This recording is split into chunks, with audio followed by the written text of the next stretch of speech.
接下来要为各位介绍一下音乐功能上的提升哦。那在音乐部分呢，Sony 一直以来就有 Walkman 这样的技术，但是其实 Walkman 之后，其实陆陆续续也推出了很多新的一些技术。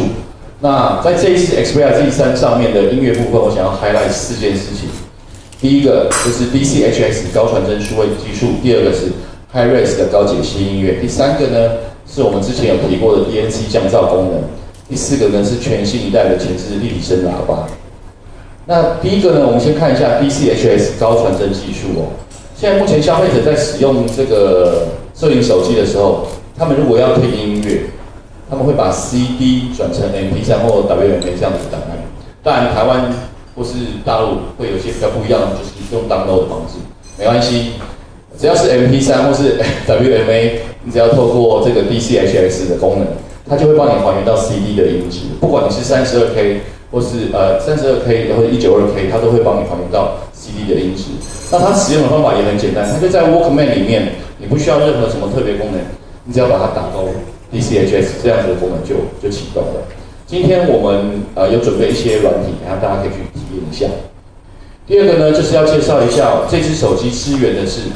有支援到 Hi-Res 的这个Hi-Res Audio 这样子一个高解析的音乐格式的播放。那其实这个功能是在 Xperia Z2 的时候，这是前一代的时候就有，只是在前一代我们没有大力去做介绍的原因，是因为在前一代它在播的时候还需要用这样子的一个扩大机，它才有办法推动这样子的一个音乐档案。那到这一代的时候，我们已经可以直接这样做输出了。我们现场也有准备这个立体声的耳机，那记得高解析的音乐一定要搭配有 Hi-Res 这样子 Mark 的耳机，它才有办法听得到这样子的一个效果在。那在 Hi-Res 的部分，我补充一下，一般 CD 的音质是 44.1K， 但是如果是高解析的话，是19224或是9624，不管是这个或是这个 Sony Xperia Z3 或者 Z3 Compact， 它都可以完整的去支援。那这边有3个图，我跟各位解释一下，这个是一般音乐的波形。那从这2个来看的话，其实这个图它是比较接近这个波形的，为什么？因为它的采样频率比较高，所以你可以透过这样子一个比较高的采样频率去做到。还原原音的一个效果在。那另外一个呢，就是 Sony 很贴心的，就是有提供一个这样子的一个功能，就是在 Walkman 选单里面呢，你可以找到耳机，因为其实这些都是 Sony Mobile 曾经推出过的手机里面所附的耳机。那每一个耳机呢都有自己的物理特性，所以呢，我们希望说，透过这样子一个你看大家可以看一下这条线，红色是原本的这条线，那我们会发现说，它在后面这一段会掉得太快，所以很多高音都被删掉了。但是呢，我们希望透过这个补偿的部分呢，可以让它做到像这条线一样，是很舒服的，让你在听音乐的时候是清楚的。我想说，透过这样子的一个部分，可以让消费者去不管是用哪一支收音的耳机，你都可以听到一个比较好的一个音质效果。这边我少了一个东西，就是前置立体声喇叭。今天如果现场有带，比如说其他竞品的手机的话，我们欢迎就是播音乐，我们直接就放出来听听看。因为那一次前2天我们在记者会上面的时候，其实有记者就说，其实这次 Sony Xperia 的手机呢，在前置立体声这个喇叭部分做了很大的突破。那我也希望今天网友能够都体验得到。那接下来呢，就是在荧幕技术上的提升哦，就是第一个，它的荧幕亮度做到了600 CD。这样子就是600烛光这样子。第二个呢，就是超逼真模式。那当然在这下面呢，就是我们 Sony Bravia TV 一些显示技术的功能，像是 Triluminous X30。那当然在这一次手机里面呢，我们把手机的荧幕故意把它从比较暖的光发射是比较暖的调到比较冷的。为什么？因为呢，我们希望说透过比较冷的这个冷光模式呢，希望大家在看电视的时候，其实每个电视都是冷光面板。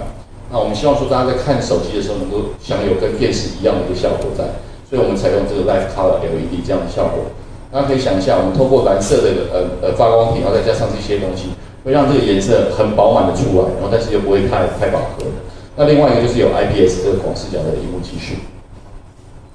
当然，当萤幕提升到600的时候，大家最担心的是什么？耗电。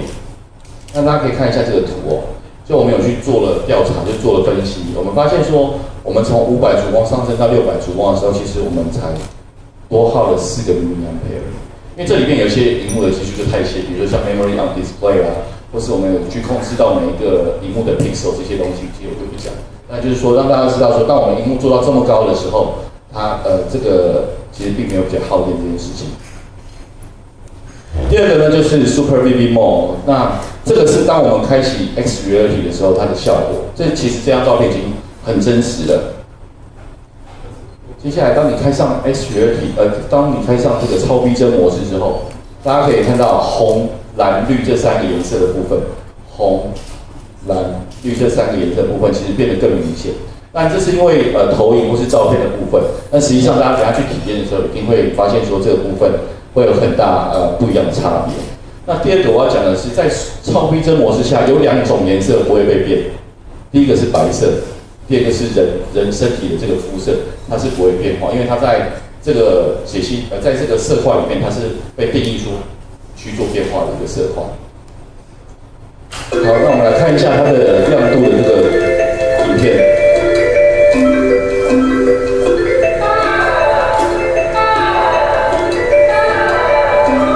It doesn't matter where you are, our new smartphone delivers the ultimate viewing experience, even in bright sunlight. Sony's super bright display and intuitive contrast adjustment lets you view the details. See more with the brightest and most vivid triluminous display.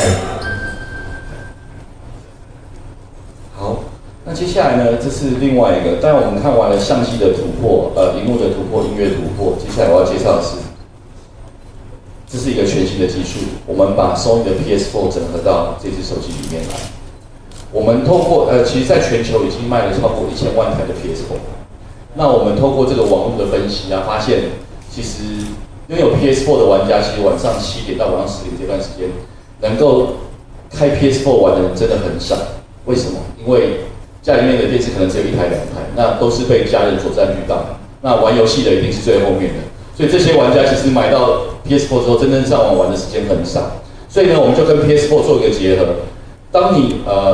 回到家之后呢，你的电视被霸占住没有关系，你只要把手机跟 PS4 做个连线，然后就可以把这个 PS4 的荧幕丢到手机里面来去使用。透过 WiFi 在同一个环境下，不管你是在家里面的厕所啦、房间啦，你都可以去使用这样子的功能。那这个功能呢，我自己在英国的时候是有玩过，它非常顺畅，都几乎没有 lag， 而且我玩的是那个音速小子。所以它是非常需要速度感的，那这个东西真的很棒。那目前这个东西要到11月份，它在台湾透过手机的软体升级 PS4， 同时也要做一个韧体升级，那它就可以去使用这样子一个功能。好，另外一个就是讲到长效待机时间，这件事情也很重要。这次在德国依法也特别去强调这件事情哦。这是我们第一代的智慧型手机 D2， 再是第3代的就是现在这一次 Xperia Z3。这个数据呢，是在同样的相同的测试环境下去做出来的。那我们可以看到，在 Z1 的时候它只有1.2天，到 Z2 的时候1.4天，到 Z3 的时候它有2天。那这个的电池3000 mAh， 这个3200。可是当你到这个的时候，它是3100 mAh， 它做得更小了，但是它的待机时间做得更长。那它有很多部分的省电的部分，就像荧幕的部分，大家如果去看 Enjoy 的省电的电源管理这件事情，大家去看的话。第一个应该都是荧幕的部分，那我们在这部分做了一个很大的突破，所以可以做到这样子待机的时间。那我自己实际使用时间是，你从早上8点到晚上8点回家，你在这段时间你正常去使用它，甚至而且我的 email 是没有在停的，然后 LINE 跟 WhatsApp 也是没有在停的，它可以真正这12个小时你不需要去做充电的动作，这是我目前做出来的一个效果在。那再来呢，当然这手机在外观上的突破就是第一个，它做的更薄。更轻，然后边框也做得更窄。那讲了这么多，大家都好像还没有看到一个正式由官方讲的一些硬体规格，所以这边做一下介绍。它一样搭载2070万像素的相机，然后一样有它的相机有到 ISO 12800，然后它有我刚才讲的智慧录影防手震这件事情。然后在音乐的部分有 DCHX 啊，或是降噪，或是 High Res 这样子的一个音乐效果。那在荧幕的部分，它是600烛光，然后再是5.2寸 1080p。另外一个呢，就是它在11月份的时候，透过软体升级，可以拥有 PS4 的 Remote Play， 然后它是使用 2.5G 四核心的 CPU， 同时这只手机也有3G 的 RAM。好，接下来就快了。那 Xperia Z3 Compact 是我们另外一只旗舰机。那在市面上，在我们当初发表，在2月份发表的时候，就有一个叫 Xperia Z1 Compact。那时候我们是唯一一个市场推出小尺寸高规格的智慧型手机。那时候其实市面上有很多叫做 mini 系列的，但 mini 系列就是你把规格缩小了，但是你把萤幕尺寸缩小，但是规格也缩水了。那时候我们就推出了一个叫 Compact 系列，我们叫轻旗舰，萤幕缩小，但是所有规格都不变。那当然，我们在这一次也顺势推出了一个 Xperia 第3 Compact， 那也就是顺势推出了双旗舰这件事情。那从这一页来看呢，我们可以看到几乎所有的规格都一样，所以我这边只讲不一样的部分。第一个，它的萤幕是4.6寸，然后它是720P。第二个不一样的部分，它是2.5G 一样哦，但是它是2G 的 RAM， 这是它最大不一样的部分。大家手上都有拿到那个这个手机 GoGo 的这本杂志，大家在第7页、第8页部分有比较详细的介绍，你们可以再去看一下。好，再来呢，当然就是要讲到外观尺寸的部分。第一个呢，就是它做的更薄，屏幕做的更大，重量做的更轻，而且它电池也做的更大。那刚才讲的那些，不管是相机啦、荧幕啦，或是音乐，在这只手机里面，通通都有，所以我们才会称这是2只双旗舰。最后呢，就是跟各位介绍一下，它在待机部分也有1.8天的一个效能在。然后它的外观，这个外观大家刚有人来拍的时候，应该就有发现，它的这个外观是半透明的。你这样看的时候，感觉它是凹的，但实际上摸起来它是凸的。大家等一下可以来看一下。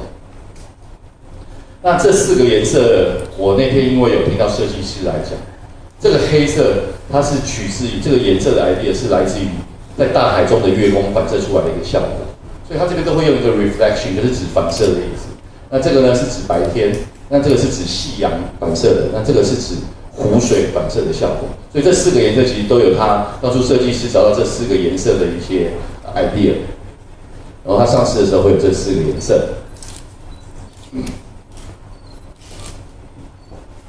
好，那最后一个要跟各位介绍一个功能，就是不知道大家有没有听过有一个叫 Xperia Transfer Mobile 这样子的一个功能，就是说呢，透过这样子一个，就像这样手机对手机，然后只要手机里面有关 Xperia Transfer Mobile， 你就可以很简单的把手机的联络人啊、照片啊、音乐copy过来，甚至是 APP， 如果是 Android 的话，你看 APP 都可以备份过来。所以这是我们现在极力在推的一个服务。那从今年2月份上线到现在，其实每一个月。全球我们看到，在全球每个月都有大概2万多人的2万多的 iPhone 从 iPhone 转到我们的前一代 Xperia Z1 Compact 这样子的一个手机上面去，而且是从3月份持续这样使用。然后想说呢，